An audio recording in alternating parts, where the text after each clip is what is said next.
Coba bayangin deh, apa yang terjadi di dalam tubuh kita kalau cairan yang kelihatannya bening kayak air minum, ternyata zat kimia yang super berbahaya. Yuk kita bedah salah satu kecelakaan rumah tangga yang paling mengerikan. Nggak sengaja minum air aki.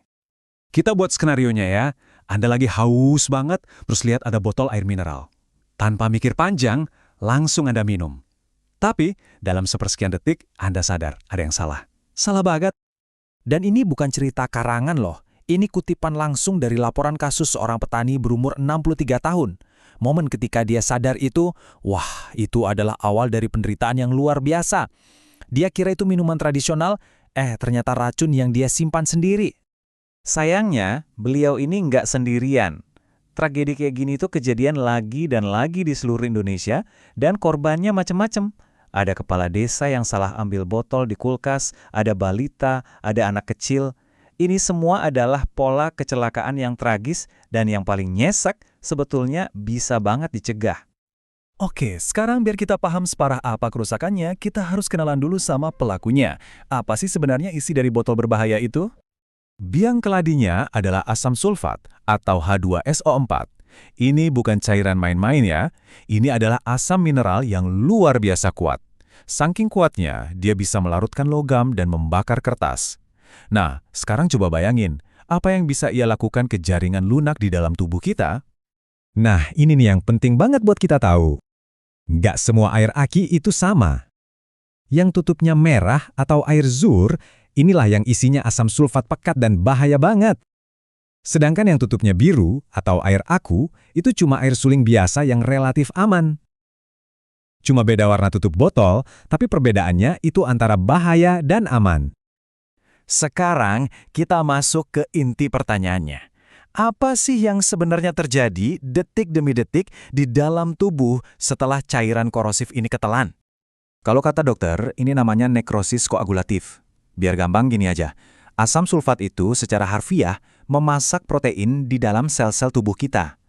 Jaringan dari mulut, tenggorokan, sampai lambung itu hancur seketika, mirip kayak daging yang disiram bahan kimia. Akibatnya, korban bahkan langsung rasain gejala yang sakitnya luar biasa.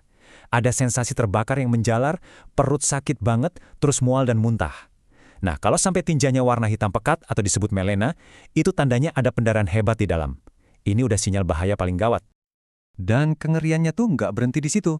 Di menit-menit awal, luka bakar terjadi. Tapi dalam 72 jam ke depan, ada resiko lambung atau kerongkongan bisa bolong. Ini kondisi yang mengancam nyawa. Bahkan setelah lewat berminggu-minggu, bahayanya belum selesai. Jangka panjangnya bisa terbentuk jaringan parut yang bikin kerongkongan jadi sempit permanen. Akibatnya, korban bisa susah nelen seumur hidupnya. Kalau akibatnya separah ini, pertanyaan selanjutnya kan, kok bisa ya kecelakaan fatal kayak gini terus-terusan terjadi? Jawabannya, ternyata simpel banget. Dan justru itu yang bikin miris. Ini dia akar masalahnya. Satu kebiasaan yang kelihatannya sepele, tapi akibatnya fatal. Nyimpen cairan berbahaya di wadah yang salah. Botol air mineral, botol soda, atau wadah bekas lainnya, itu bisa jadi jebakan maut kalau isinya diganti sama racun. Dan jangan salah, ini bukan masalah kecil. Data dari Badan POM nunjukin ada lebih dari 1.000 kasus keracunan gara-gara minuman dalam 1 tahun aja. Angka ini jadi pengingat betapa seringnya kesalahan identifikasi cairan terjadi di sekitar kita. Oke, kita udah paham bahayanya. Sekarang bagian yang paling penting. Gimana cara kita mencegahnya dan apa yang harus dilakuin kalau hal terburuk sampai terjadi? Pengetahuan ini serius, bisa nyelamatin nyawa. Ini pertanyaan pertama yang pasti kepikiran sama banyak orang. Logikanya kan, kalau racun masuk, ya harus dikeluarin lagi dong. Jadi, apa kita harus bikin korban muntah? Jawabannya singkat, tegas, dan mutlak. Jangan. Ini adalah salah kaprah soal pertolongan pertama yang paling berbahaya. Kenapa? Gini, asam sulfat itu merusak jaringan pas dia masuk, dan dia bakal merusak lagi pas dia keluar. Jadi kalau kita paksa muntah, kita sama aja ngebiarin zat korosif itu lewat kerongkongan dan mulut untuk kedua kalinya. Kerusakannya jadi 2 kali lipat. Jadi langkah yang benar gimana? Pertama, dan ini nggak bisa ditawar, segera cari bantuan medis profesional, langsung telepon ambulan atau bawa ke UGD. Kedua, amankan botol racunnya buat bukti ke dokter.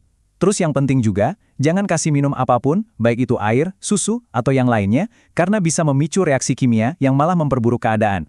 Sambil nunggu bantuan, fokus kita cuma satu, pastikan jalan nafas korban gak terhalang. Tentu aja, pertolongan terbaik itu ya pencegahan. Aturannya simpel tapi krusial banget. Selalu simpan bahan kimia di wadah aslinya yang ada labelnya. Jangan pernah dipindahin ke botol minuman. Simpan di tempat yang aman, kalau bisa dikunci, dan pisahin jauh-jauh dari makanan dan minuman.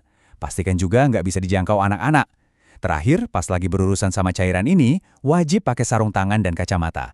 Langkah-langkah gampang ini bisa menghilangkan risikonya sama sekali. Jadi intinya cuma satu. Keputusan kecil buat nyimpen cairan di botol yang salah bisa berujung pada konsekuensi seumur hidup atau bahkan kematian. Setelah tahu semua ini, coba diluangkan waktu sebentar buat mikirin kondisi rumah Anda sendiri. Udah benar-benar aman belum?